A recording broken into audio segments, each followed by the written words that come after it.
of spuds, folks. Oh my gosh, that's a lot of French fries.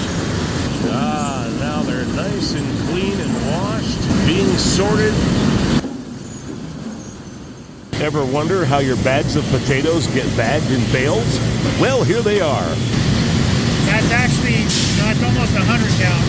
That's typically about half of that in here. I believe it's a 3 or a 5, it's a 5.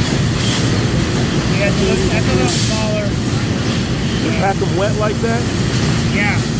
So it does cause them to break down at times once it's on the retail end. Yeah, it just depends. We'll get some stinky ones in there. Consumer likes a clear bag.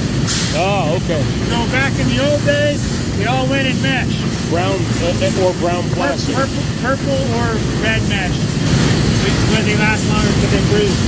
But they dry out quite a bit. But if there is any problem, if there's any lettuce mold, then you're right. You can exaggerate the condition. This gentleman is sealing up the bales and put them on the line to get automatically palletized. Wow, isn't that cool?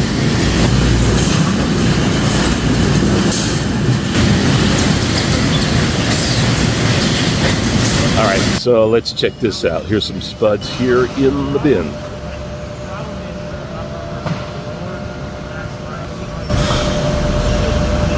That's part of the potato packing.